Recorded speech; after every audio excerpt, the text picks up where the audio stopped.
That's literally eating concrete away. Welcome to Twisted Metal Customs, you're Twisty, and welcome to 2025 edition of the TMC workshop.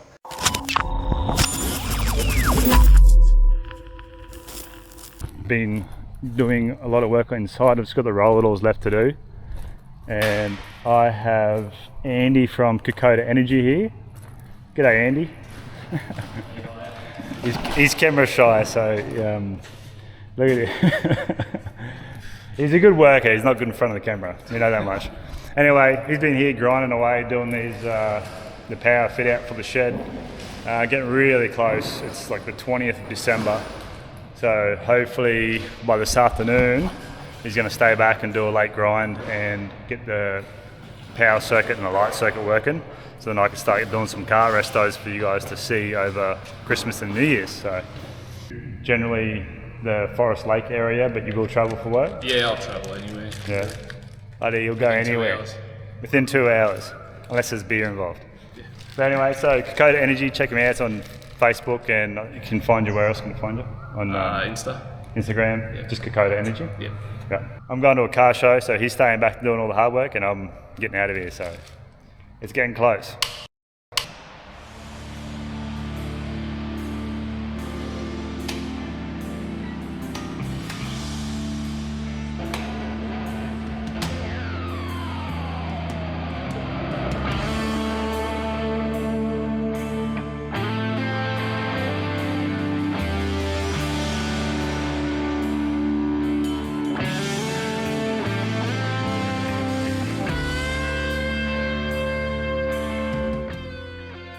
We're going to acid wash this floor with hydrochloric acid to prep it for epoxy paint, and also we're going to paint the posts today and tomorrow. Non-acid washed, and that is acid washed. And I know the zoom sucks on this camera, the focus is really crappy, but basically it just opens the pores. It takes a very fine layer off.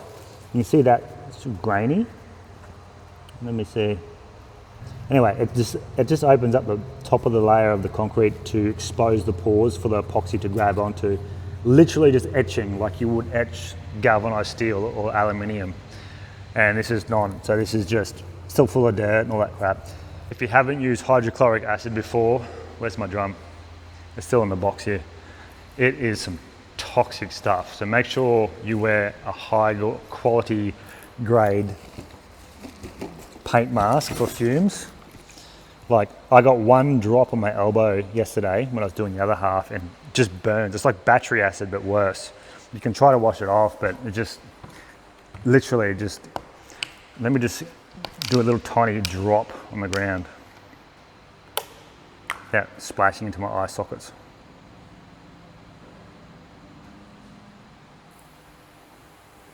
That's literally eating concrete away. So I didn't think this through. That stinks, and I need some water to neutralize it. You can see where it first initially splashed. That's literally just ate away the top of the concrete in like 7 to 10 seconds that it was on there. And then I put a bit of water on, and it's still bubbling up and fizzing away. If you haven't used this stuff, it's actually like pool treatment stuff, but it's just hydrochloric acid, different uses for everything. Brick cleaning and etching and blah, blah, blah. Basically, it's for this specific one, it's 10-to-1 for etching. So 10 liters of water, a liter of this, and it doesn't turn yellow. It just has that white fizz.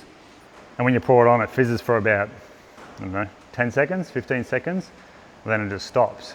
So what I do is I fill up that white bucket, 10 liters of water, put a liter in it, and while it's still like spinning from the water, filling it up, I tip the liter in so it pre-mixes, I don't have to touch it with anything. Then I get that red broom and then quickly try to spread it around as much as I can to cover the concrete. So I get the coverage. Just make sure you wear protection because it does burn if it gets on your skin. Wear gloves, glasses, even a mask. It stinks like rotten fart. Like, you know those old stink bombs from the show, those packet ones? That's what it smells like if it's too strong. All right, now the acid wash is done, which was actually yesterday, and it's had time to dry. I've zipped off to Toowoomba and got to my local colour shop place where I normally get all my automotive stuff, and I've bought some EB600. It's 2-pack heavy duty epoxy flooring for workshops. So I did go with the extra expensive stuff, which is the 2K, because it's all petrol resistant. I don't have to worry about quickly cleaning off petrol stains and all that sort of jazz. It should be a lot more hardier for what I want. If you just got a little shed, you might use Nutech, N-U-T-C-H. It's like a pave coat. It's about half the price by memory, but it just has less petrol resistance, chemical resistance. You can get a chemical resistance type, but again, it's a bit more expensive. So again, you might have a small enough area to just get this stuff. It's pretty good. 2 coats. You've got to reduce the first coat with thinners by 30%, and it gets into the pores of where you've etched into the concrete. And then the second coat, after it's flashed off, is 10% reducer. I normally use super etch on anything that's gal or alloy to give it a good primed base. And obviously, because I've got gal posts, super gal posts, I'm going to need to use etch. I'm using a cheap Azito $40 spray gun from Bunnings. That's all I need. I turn the fan around so the fan's horizontal, not vertical, so I can just pretty much spray up and down the post. Alrighty, I've got my trusty paint mixing bucket for my super etch. I'm limited for supplies, obviously, and materials here, so I'm just going to use this bucket and just gauge, 5 to 10% thinners. Just sort of, go mix it as I go. Depending on how it sprays, it's about 28 degrees today, so it's going to be pretty quick to flash off. I've just made 2 little templates out of cardboard.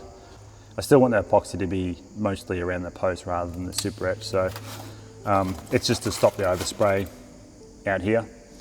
Again, this is going to be sheeted here up, so really nothing really matters, but I just don't know how long it's going to be until I get it sheeted, so I'm just going to try to avoid overspray, and this here will just tuck in around them purlins. You don't want to do it, even stop the overspray as I spray up to high as I can reach. So that's what I'm going to do.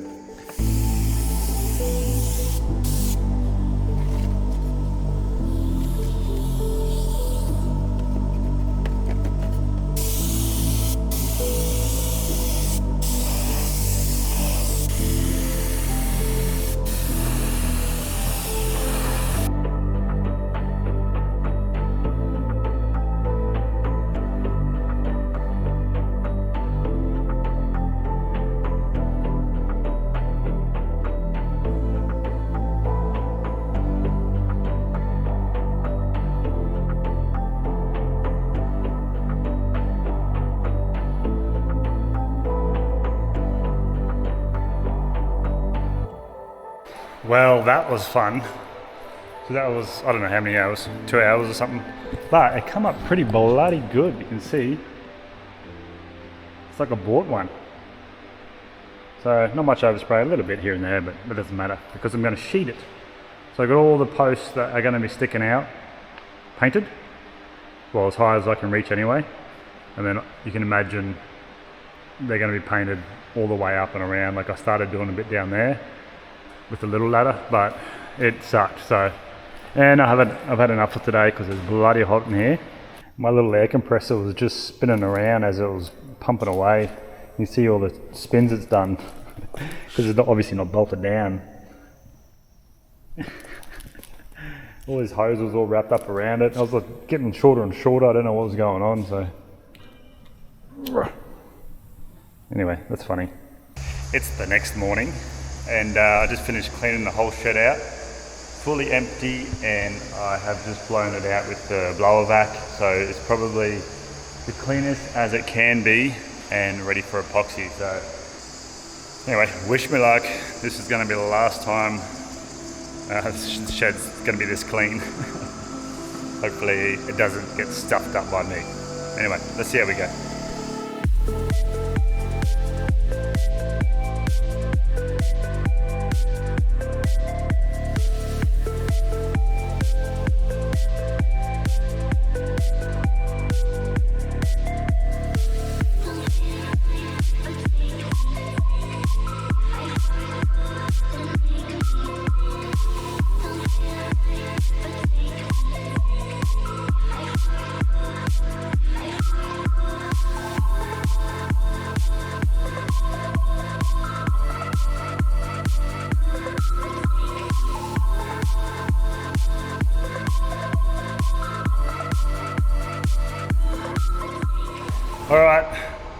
got Jack here, a victim, giving me a hand. He's from the local coffee shop, do awesome coffee. Yeah, so he came down and give me a hand to finish rolling this off because it was too big of a job for myself. It was sort of going off before I could get to it. So it's 4 o'clock now and we've got this little patch to do left. And then depending on his time frame, I might start the second coat tonight while it's cooler.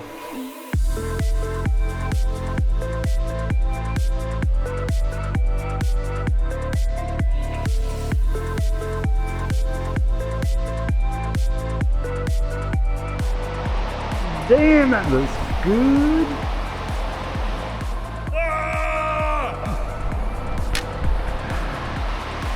That looks sick.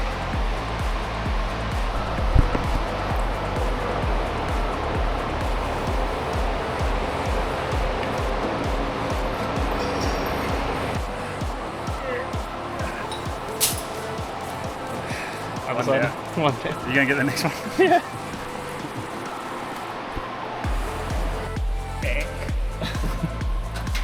Oh, the boat's in the way. Yeah. Get on. Oh. Hey, if you give me a hand to pull the boat forward. Okay.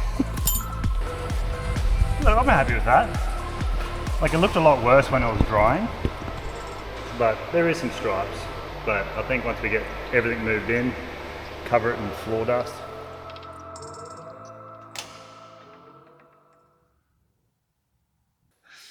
Okay, so this is 2 days after we'd finished the floor. I got some awesome help from Jack. Shout out, buddy. Thank you very much, mate. It's definitely made it a lot quicker and easier. With the temperature I had, it was actually setting off quicker than I could go over it and level it out. And for what we're dealing with, there is a few roller marks on the floor, as in you can see the pattern where we rolled, but you know, I'm not too bothered by it. It's going to be covered, as you see, with cars and stuff anyway. So with the grey floor, and when I have the white walls, it's going to be very, very professional looking, and I'm super excited. Huge amount of work to get to this very point. And you know, for my original viewers and stuff that have been following my channel, you've probably noticed a lot of the content lagging is a good word for it over the last couple of months, I guess. It's because I've been doing this. Everything I've been doing is trying to get this workshop done as quickly as I can so we can start filming in here. I'm gonna make this quick because without my big fan going, this place is a bloody sauna. So I'm cooking, it's hot. So I've went and got my second-hand, recycle, repurpose, hardwood 12mm ply sheets. I got them at a bargain. Hopefully you get some more in because that's only enough to nearly do just the bottom half of the walls. But I went hardwood because it looks way better than the pine stuff you had. And really nice finish, and it's moisture resistant and everything. So if I ever do get flood water coming up the shed wall a little bit, that's gonna be, you know, a bit more hardier. And also I can screw shelves and do all that stuff to it. Not going to damage it as much as the cheaper pine stuff. I'm just going to screw it, insulation, plumb up the first sheet and just bang them on after that and rip them down for posts. Yeah, it's not rocket science. So I'm going to get into that, and because I am sweaty. Also, this is a great time to say, if you like the channel and you like Twisted Metal Customs brand, go check out the merch, or if you're going to buy any Amazon stuff, use my links. I've got heaps of recommended stuff I use, or go through my links and buy your own stuff, whatever. Everything helps the channel out. This is my only income now, so much appreciated.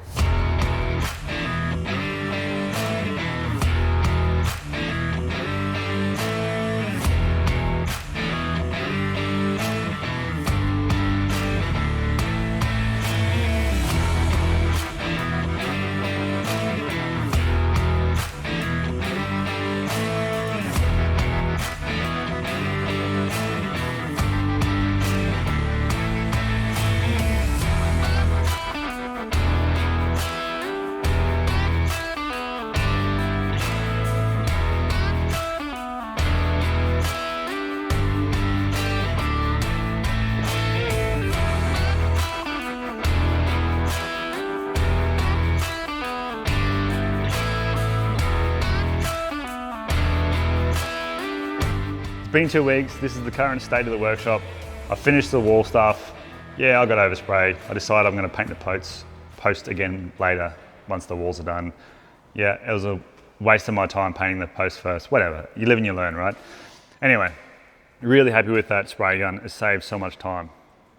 Jail bar, it's in again from the old workshop. If you haven't watched it, it's a freaking awesome build. We built that in a week with, basically 5 different cars, and it's just a monster Frankenstein build, and it means so much to me. It's going to be stripped back because, as you see, that we didn't finish the bodywork, we didn't finish the paint. We just put 1 coat of paint on it to make it a color for the car show. But it's a really good video. It's probably one of my favorite videos that I've edited and filmed. And I'm biased, I know that, but yeah, it means a lot to me, this car. It's really cool. Go check that out if you haven't. I did bring up some rust repair items of mine from the old workshop because I'm working on a mate's GMC. It's got LS1 in it. The chassis has all been done. It's just basically rust repair now, and it's got bad rust. So I'm just tinkering on that for him in my spare time just to help him out. And other than that, I've got the R32 with the Barra you know about. I've put my free Max Pitting Rods sponsored turbo on it. See how that goes. I'm not caring about the motor or turbo because they're going to be pulled out and it's going to go back to an RB from factory. I'm going to keep this car. I've fallen in love with it. I've been sanding on it in my spare time, while waiting for shed stuff to show up. And I'm a 90s kid. I've always had a soft spot for, that JDM era. So I'm going to keep that one. Big shout out to my mate Bogues for hooking me up with his second-hand welder with 3 hours on it for really cheap. It's given me the opportunity that's here for a good reason. I don't want you to, I'm practicing my tigging. So that's something I'm just practicing on the outside. You've always got to improve your skill set, and I want to learn how to tig. So thanks, Bogues. This big quagmire of mess is from Sylvia. I done the timing belt, water pump, new radiator. I'm still waiting on some thermo fans. Everything else has been tidied up. Basically, I do want to have a bit of fun in my life and not just work 24/7 in this shed. So this is going to be my drift/track car. And basically, I just want to have a bit of fun. So that's going to be my toy, and it's super quick and it's fun already. You've seen it in the previous videos at the farm. Thank you for your support and patience during this period of this shed build, because I know I'm sick of seeing shed stuff. I'm sick of talking about sheds. I'm sure you guys are too. And anyway, huge thank you to everybody that was involved and gave me a hand and lend me a hand for a day. Let's get back onto cars, back to what TMC was all about, tips and tricks and basic information for the everyday person. That's all I am. I'm just like you, just literally trying to do something in the shed. That's it. So welcome to 2025. I'm excited. Thanks for tuning in. I'll see you on the next one.